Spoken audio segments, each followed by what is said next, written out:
Tokyo is a bucket list city for just about any creative, and if you're lucky, you'll find a way to get there at some point in your lifetime.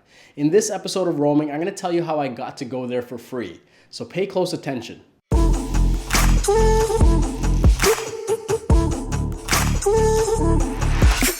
Welcome to Roaming, a new series on my channel where I bring you along my travels around the world as I look to capture my bucket list images. Whether it's portrait, fashion, or street photography, there's so much self-discovery to be had when you exercise your passion abroad. With this series, I hope to share the process, passion, and soul of that experience with you. In this episode, we fly to Tokyo, a hotbed for innovation and culture. I knew going in that this would be a once-in-a-lifetime opportunity, so it's safe to say that not much sleep was going to be had on this trip. The flight from Pearson Airport in Toronto all the way to Haneda in Japan is a little over 13 hours, which gave me plenty of time to figure out what the hell I was gonna do with 4 days in Tokyo. And while yes, 8 hours of each day would be predefined, there was still 16 hours to figure out how I could allocate this to maximize this trip. So while I was on this flight, I was spending time figuring out where I would be, what I would be capturing, and also finding a questionable stream to watch the Raptors playoff run.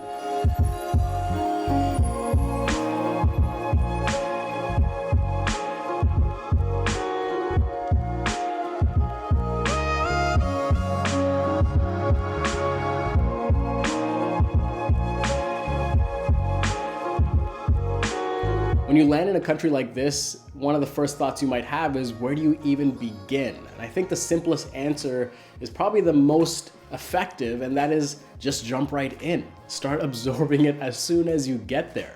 Given that I wasn't traveling with any close friends or family, I decided to make this trip entirely around documenting the experience. Any free time that I had would be allocating toward capturing this city, exploring as much as I can, and, well, trying some new food, trying as much new cuisine as I could during my time here in Tokyo. As soon as I landed, you feel the heat of the city, and we're talking about late May in Japan. You feel that heat hit you right off the bat. And driving into Tokyo, it's hard not to feel a little overwhelmed by what this city has to offer. One thing I noticed right away is that there isn't any trash cans around here. The city is pretty damn clean, and save for a Saturday night bender, it's hard to find any trash just lying around, and really any trash cans or recycling bins along with it. And that's because the culture just encourages you to keep your shit to yourself. What a poetic thing that is, that it just allows the community to focus on keeping all their crap to themselves and carry about their business and deal with it in a private way. And I think there's a bigger, even more philosophical lesson in there, but I digress. Let's go back to this city.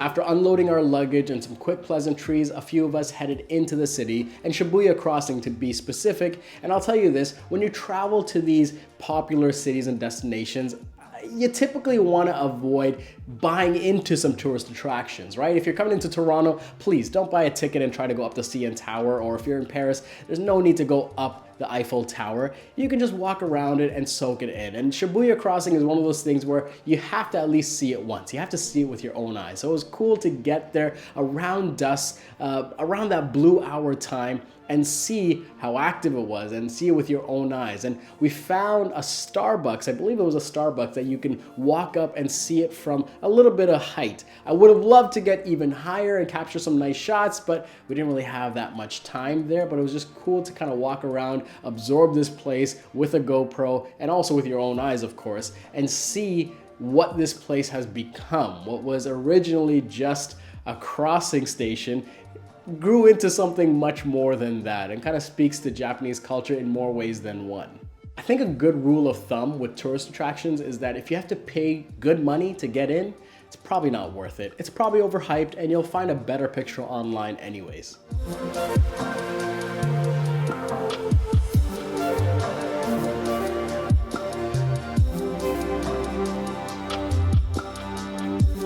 Now, one of these things I heard about and read about is these bargain stores that you can go into, and just the sheer amount of variety of things, these oddities and snacks and these quirky flavored goodies, whatever you want to call them. There's so much choice to be had.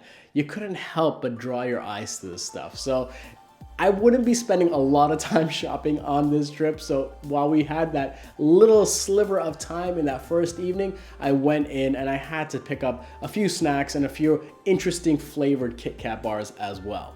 One thing we quickly realized going into our first of many restaurants is that the Japanese food scene, well, a lot in the core city you'll see has this strong fascination with American culture. You'll walk into something and thinking that there's a ton of Japanese options here, but a lot of it just caters to this North American palate. You might sit down for a meal and realize that most of the items on the menu are very Americanized. And to be honest, they're more impressionist than imitation. And I think the best example of this is, well, whatever this thing is. And I'll admit this is not how I imagined our first dinner in Tokyo going, but one of the interesting things you'll notice if you travel often is that when you have an experience like this that doesn't quite live up to your expectations, well, it's usually preceded by something quite epic.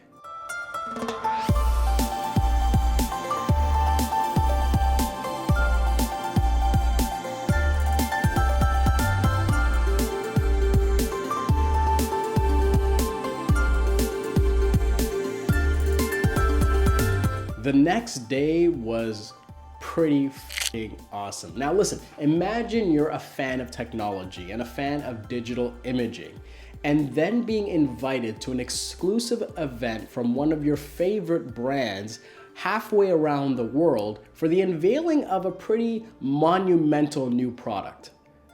I gotta say, even when I think about it, I get jealous of myself. Look, it's no secret that I enjoy Fujifilm cameras because they make some of the coolest digital imaging products available today. And personally speaking, switching over to their platform really ushered in a new chapter in photography for me.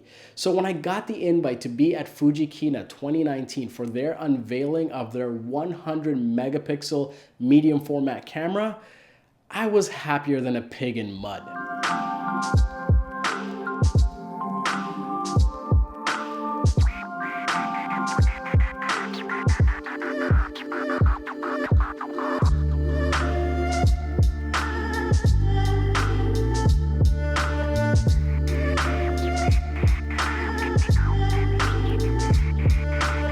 This was a really unique event in that not only did you have a lot of media around the world attending and some unique influencers, but it was really walking you through the story of Fujifilm into this new space that they really want to dominate, this medium format photography, these massive sensors and massive resolutions that are being paired with mirrorless innovations such as in-body image stabilization, being able to see your exposure before you press down on the shutter, and doing so very quickly and in dynamic environments, things that aren't really synonymous with the medium format platform.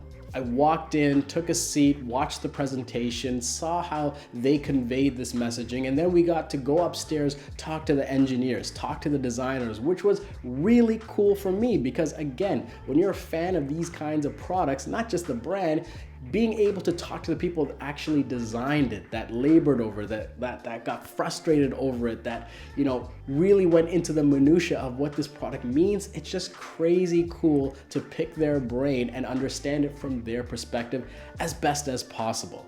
I will say though, you know, they could have put on a better shooting experience. I feel like it was not as epic as I had imagined, but it is really, really awesome to be there with the people that made this and get to pick their brain and really understand what drives them.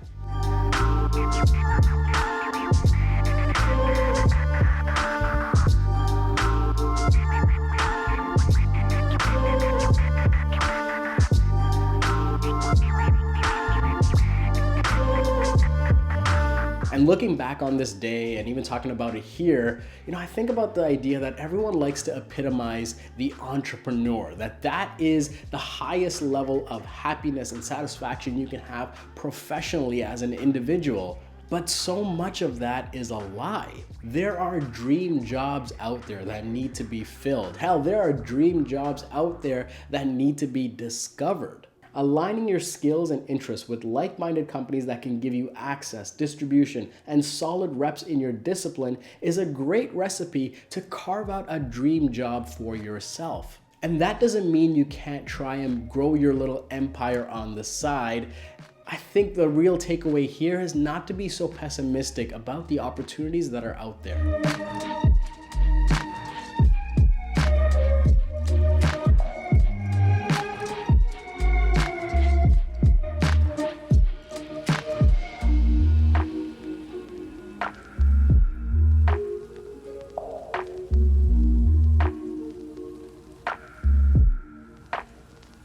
Discipline. It's something that this city exudes everywhere, whether it's the pristine taxi cabs, the cryptically punctual metro system, or the sushi tasting menu. You're gonna see discipline in action in every corner of Tokyo. And this is where traveling to new places can really elevate how you see the world and change your perspective on things. You start to absorb your environment and build new neural pathways that create alternative paradigms for how you view the world around you. In the best case scenario, this can lead to a fundamental shift in the execution of your craft. Being in Tokyo highlighted the importance of discipline for me, that even the simplest of tasks deserve intention, that nothing in the process should be an afterthought. You do what you need to do with the best effort and you trim the fat where you can. I mean, think about all the things we produce and deconstruct all the steps and tasks involved. Can it be more efficient? Can it be more intentional? Can it be more disciplined? You kids are soft. You lack discipline. This city permeated that lesson into the dark recesses of my psyche, and I have to say, it led to some truly beautiful things.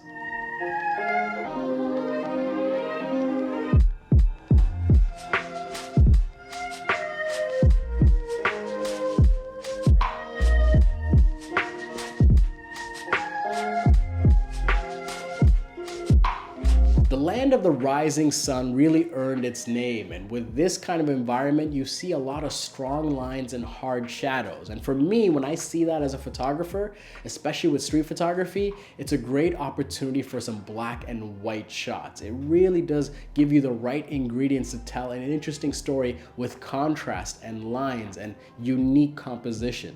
I'll be honest though, I got caught slipping a few times where I'll see one thing over here, another thing over there, and in the time of deciding what to capture and how to compose, both moments are lost. Yes, even to me that happens, and I think it happens to a lot of people out there. And in these times, it's good to find the lesson in those moments, to be a little bit more intentional. Hate to use that word again, but I feel like I have to, but to be a little bit more intentional with your approach and really think about the story that you're trying to tell. There were countless times that felt like sensory overload, and I find myself hesitating between different frames only to lose the opportunity at any of the shots. Quite simply, it can be a really frustrating feeling, but when you're in the streets, you kind of just have to roll with it and keep going. Just keep taking a few more frames and get back into the rhythm.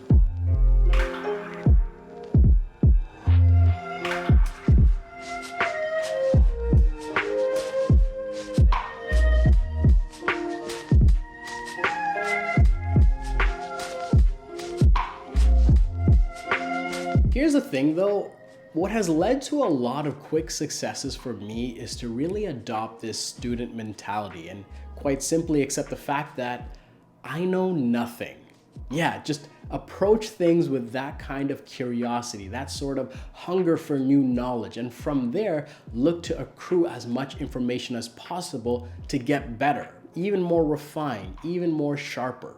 Before I got on the plane, I was studying Japanese street photography. On the flight to Haneda, I was mapping out the times I'd have to shoot and where the lighting would roughly be. And during my time in Tokyo, I made an effort to reach out to a local creator that has been doing remarkable things with a camera to see where else I could inch forward. So you use film, Yep. and that was because of the look. The look Yeah, of the yeah, people yeah. that you appreciated, that you followed, that you want to sort of use as, you know, inspiration. Well, yeah, I didn't know any better, right? It's like photographers that I like were taking good photos. And Yeah. I was like, they use film. Yeah. I want to try that. Yeah. But also, it was kind of like I wanted to force myself to learn photography more. So Yeah. that's also why I went to film. Right. It's like Almost like to learn the mechanics of exactly. Yeah, I like the basics and like it's harder because you need to know your shit. it. Yeah. So like I want to use film because I wanted to learn photography more. Right. Yeah. Which is a stupid idea in getting the Contax T2 because it's like basically an automated camera. Right, It's like right. point and shoot, right? So I was like, It's literally like it doesn't aim. really make too much sense, Yeah. but yeah. I'm trying to get good questions for the people watching this because I'm not a film photographer. Okay. And the absolute hilarity of all of this is that when I came to Japan, I was here with a friend of mine, and I was looking to pick up a film camera. Yeah. Prices are exorbitant here also for film cameras, I feel. Like in some cases double the price. Oh yeah, it's expensive, but the quality's good. That's the problem. Yeah, That's yeah. I like when they sell it to you, if they say it's new, like new, it is like it's new. Yeah. But let's start with this. Film stocks. Okay. What are your favorite film stocks? What do you mainly use? Okay. I usually shoot Fuji Superior 400. Superior 400. Okay. Yeah, but times are changing. Yeah.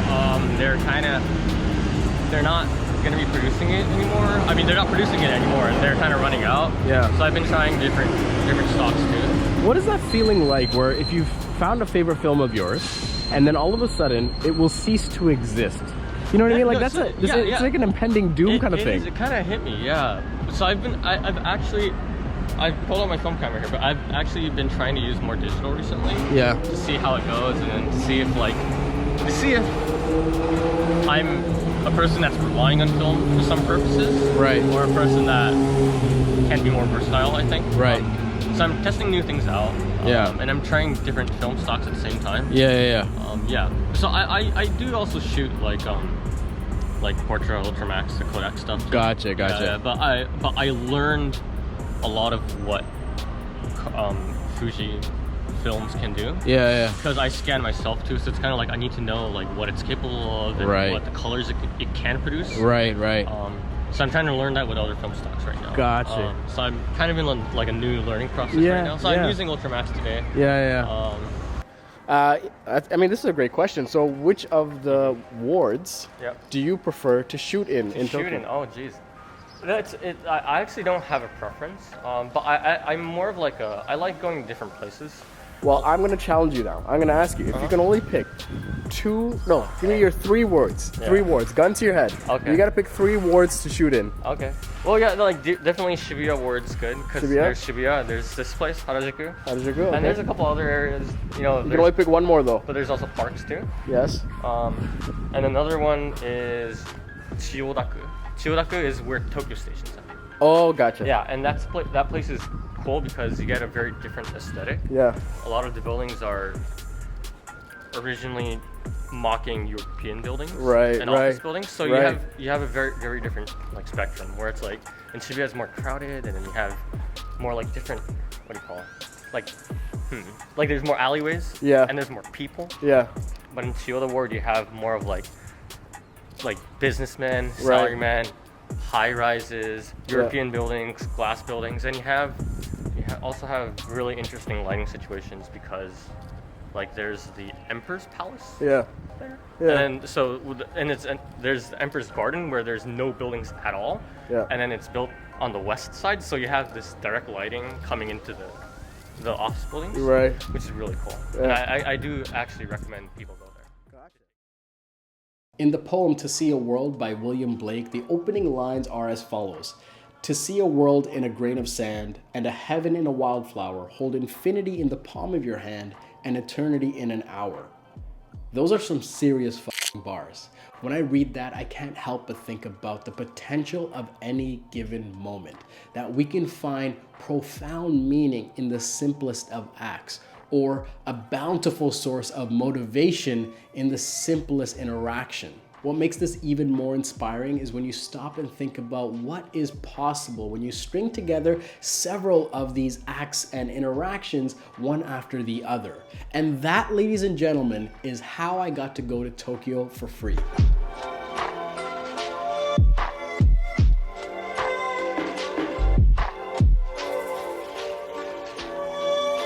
I was up late one night in 2018 feeling high off a photography shoot that we just wrapped up when I noticed a tweet by Gary Vaynerchuk, someone that I've been following for quite some time, and he said anyone that buys 5 copies of his new book, Crushing It, well, they'd get something special in return, a grain of sand. So I said, I was gonna buy this book anyway. I'll buy 4 more copies and give them away. In reading this book, I began to absorb the value of community building. And in doing so, one of the things that resulted was me actually going on Reddit and asking for help from other YouTubers, something that I've never done before. In doing so, I got to connect with a budding YouTuber named Steven Cusato. And spoiler alert, he's a big deal now. While I was learning and getting better, one of the things that I took away from our conversations was that I had to pay attention to the details. So I started to iterate and try to make each video a little bit better than the last one. And one of those things resulted in me buying a few houseplants. And God, I look back and I wonder how far this YouTube channel has come. But I want you to know, it's not for a lack of effort. There was a picture up here, but now all that's left is a hole in the wall because that picture came crashing down. So yeah. It's something's coming there, and yes, my plant is dead as well. I murdered my office plant. Yeah, some of these videos didn't age as well as others, and well, what does this have to do with Japan? Listen, I'll get there. Iteration and advice showed me the value in building consistency around my channel, which allowed me to be more open to producing more content. This content got the attention of the marketing team at Henry's, who then asked me to produce a video for them for the launch of the Fujifilm X-T3. I wasn't even a member of their department, but here again, another grain of sand. I made that video for free because the experience and reps matter. You have to swing the bat when you see the fastball coming. This in turn led to a higher degree of self-confidence in my work and made me more willing to reach out to other great creators around the world. In essence, it just made me more comfortable to talk to strangers. So you take all these things, compound them, and you start to see how this fantastic, beautiful, crazy, exciting moment in my life starts to happen. All of these grains of sand, one after the other, and the many things that preceded them ultimately gave me the skills, position, and trust to be invited to this exclusive business trip halfway around the world. If you remove any one of these moments, you can make the argument that none of this happens. Oof, what a tragedy that would be. As the saying goes, only a fool thinks he knows everything, and as a result, learns nothing. Don't be the fool. There are countless lessons and opportunities all around you that are constantly happening, waiting for you to internalize them and move forward. Any one of these things can be that grain of sand that unlocks a life-changing experience. Don't wait for the perfect moment because it doesn't exist and you'll just handicap yourself into inaction. What you should do is look at your capacity for work as this valuable commodity and look to allocate bit by bit into meaningful actions, into meaningful projects that ultimately serve a much bigger, grander vision for yourself. And just as important, but easily forgotten, carry that student mentality so that you're open and ready to receive that lesson the world is trying to teach you. Everything you need to know to live out your wildest dreams is out there. And sometimes you'll even be able to find it in a grain of sand.